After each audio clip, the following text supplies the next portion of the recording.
नमस्कार। आज 25 दिसंबर 2025 है, क्रिसमस का दिन। और आज हम एक सवाल से शुरुआत करना चाहेंगे कि 21वीं सदी की शिक्षा का मतलब असली मकसद क्या है? क्या ये सिर्फ ज्ञान देना है या फिर मूल्य और हुनर सिखाना है? भोजपुर का एक स्कूल है, एसएन मेमोरियल, और वो इसका जवाब एक बहुत ही अनोखे तरीके से देने की कोशिश कर रहा है। एक ऐसा स्कूल जहां क्रिसमस और तुलसी पूजन एक साथ मनाए जा रहे हैं। हमारे पास भोजपुर स्कूल न्यूज़ के कुछ लेख हैं जो इस अनोखे आयोजन के बारे में बताते हैं। और जैसा आपने कहा, ये सिर्फ दो त्योहारों को एक साथ मनाने की खबर नहीं है। नहीं, ये असल में शिक्षा के भविष्य पर एक दिलचस्प केस स्टडी है।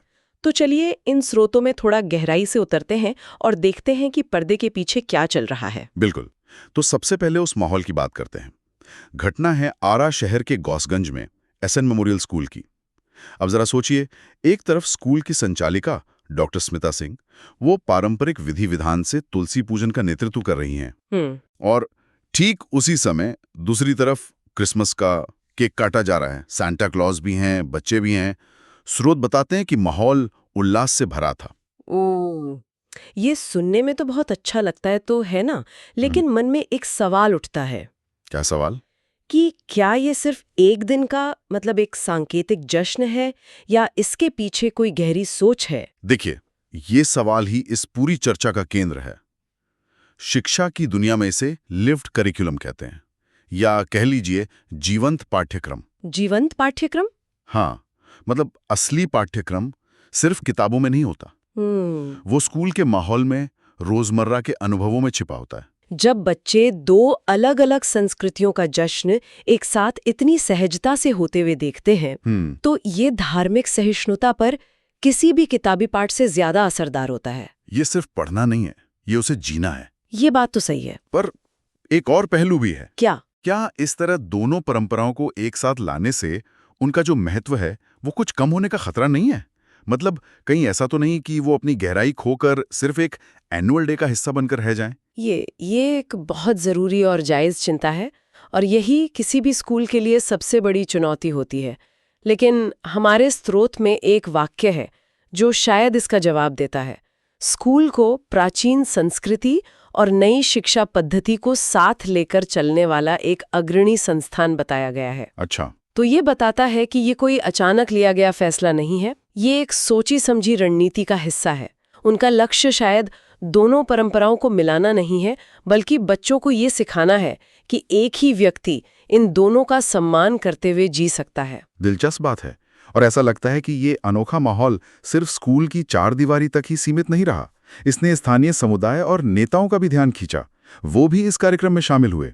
बिल्कुल। मुख्य अतिथि के तौर पर बढ़ारा के विधायक राघवेंद्र प्रताप और पूर्व विधायिका श्रीमती आशा देवी मौजूद थीं। और जब स्थानीय नेता ऐसे किसी कार्यक्रम में शामिल होते हैं तो ये दिखाता है कि स्कूल का असर समाज पर भी पड़ रहा है। और विधायक राघवेंद्र प्रताप के भाषण में एक बात थी, उसने मुझे सच में चौंका दिया। उन्होंने बहुत भावुक होकर स्कूल की संचालिका डॉक्टर स्मिता सिंह को अपनी पुत्री के समान बताया। हाँ। और फिर उन्होंने एक बहुत बड़ी बात कही। मैं स्रोत से ही बताता हूँ। आज के इस दौर में शाहाबाद और भोजपुर ही नहीं, बल्कि पूरे बिहार में शिक्षा और संस्कृति को एक साथ लेकर चलने वाली प्रथम स्कूल संचालिका डॉक्टर स्मिता सिंह है। यहाँ रुककर इस बात के मायने समझना जरूरी है। ये सिर्फ एक तारीफ नहीं है। जब एक राजनेता जो अपने क्षेत्र की नब्ज को समझता है, वो सार्वजनिक मंच से ऐसा कहता है, तो वो असल में उस समुदाय की इच्छा को जाहिर कर रहा है। लोग अब सिर्फ ऐसी शिक्षा नहीं चाहते जो डॉक्टर या इंजीनियर बनाए, वे ऐसी शिक्षा चाहते हैं जो बच्चों को उनकी जड़ों से जोड़े रखे, जो उन्हें संस्कार दे। सही बात है। इस भाषण से लगता है कि ये स्कूल उस मांग को पूरा कर रहा है, और इसीलिए उसे इतना सार्वजनिक समर्थन मिल रहा है। और ये सिर्फ भाषणों तक सीमित नहीं था। एक और छोटी सी घटना हुई जिसने पूर्व विधायिका श्रीमती आशा देवी को बहुत प्रभावित किया। अच्छा। उन्होंने बताया कि जब कक्षा 10 के छात्रों ने उन्हें अपने हाथों से बनी चाय परोसी तो भावुक हो गई। उन्होंने कहा, यही सच्ची शिक्षा है। ये सुनने में एक बहुत छोटी सी बात लगती है, छोटी लेकिन बहुत शक्तिशाली। आज के दौर में जहां सब कुछ ऑटोमेटेड है, जहां हम सर्विस को आउटसोर्स कर देते हैं, वहां अपने हाथ से बनाकर किसी को सम्मान से चाय परोसना, ये विनम्रता, सेवा भाव और सम्मान का पाठ पढ़ाता है। लेकिन यहाँ एक आलोचक ये भी कह सकता है क्या? कि 10वीं के छात्रों से, खासकर जब हम उन्हें भविष्य के लिए तैयार कर रहे हैं, उनसे चाय परोसवाना कहीं उन्हें पारंपरिक सेवा भाव की भूमिका में सीमित तो नहीं कर रहा? ये एक बहुत ही दिलचस्प सवाल है, खासतौर पर तब जब हम जानते हैं कि इसी स्कूल में छात्र रोबोटिक साइंस भी सीख रहे हैं। हाँ, बिल्कुल। तो एक तरफ चाय परोसना और दूसरी तरफ रोबोट बनाना, क्या इन दोनों में कोई विरोधाभास है? यही तो स्कूल के मॉडल का सबसे आकर्षक और जटिल हिस्सा है। शायद स्कूल ये कहने की कोशिश कर रहा है कि असली शिक्षा इन दोनों के बीच संतुलन बनाने में है। संतुलन में? हाँ, आप एक ऐसा इंसान तैयार करना चाहते हैं जो भविष्य की तकनीक पर काम कर सके, लेकिन जिसके अंदर मानवीय मूल्य और विनम्रता भी हो। चुनौती इसी संतुलन को साधने की है, और ये आसान नहीं है। तो ये संतुलन साधा कैसे जा रहा है? चलिए उन छात्रों पर वापस आते हैं जो इस मॉडल के केंद्र में हैं। क्या स्रोत उनके काम के बारे में कुछ और बताते हैं? जाहिर है वे सिर्फ चाय नहीं परोस रहे थे। नहीं, बिल्कुल नहीं। स्रोतों के मुताबिक छात्रों ने कई तरह की प्रदर्शनियां लगाई थीं। रोबोटिक साइंस के प्रोजेक्ट्स थे, विज्ञान के मॉडल्स थे और क्रिएटिव आर्ट्स के स्टॉल्स भी थे। अच्छा। इसके अलावा एक पूरा फूड फेस्ट आयोजित किया गया था, जिसे छात्र ही चला रहे थे। अच्छा, तो ये सिर्फ एक सांस्कृतिक कार्यक्रम नहीं था, ये एक तरह का विज्ञान और कौशल मेला भी था। बिल्कुल। और जब हम सर्वांगीण विकास जैसे भारी भरकम शब्द का इस्तेमाल करते हैं, तो उसका असली मतलब यहीं दिखता है। ये स्कूल इस शब्द को 3 हिस्सों में देख रहा है। पहला, नैतिक और सांस्कृतिक विकास, जो हमें तुलसी पूजन और क्रिसमस के जश्न में दिखा। ठीक है।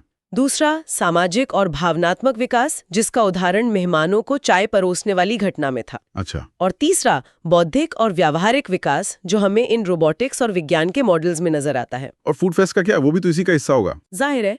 सोचिए, एक फूड फेस्ट सिर्फ मनोरंजन नहीं है, ये उद्यमिता का पहला पार्ट है। उद्यमिता का कैसे? आपको योजना बनानी है, सामान खरीदना है, खाना बनाना है, उसकी कीमत तय करनी है और फिर उसे ग्राहकों को बेचना भी है। ये टीम वर्क, मैनेजमेंट और ग्राहक सेवा का एक प्रैक्टिकल कोर्स है।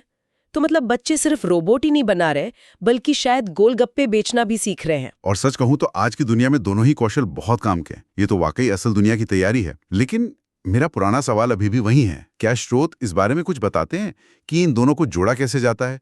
मतलब क्या रोबोटिक्स की क्लास में तुलसी के पौधे का कोई जिक्र है, या ये दोनों सिर्फ 2 अलग-अलग विषय हैं जो एक ही छत के नीचे पढ़ाए जा रहे हैं? ये एक शानदार सवाल है, और स्रोतों को पढ़ने पर लगता है कि वे इन दोनों के बीच कोई सीधा वैचारिक पुल बनाने की कोशिश नहीं कर रहे हैं।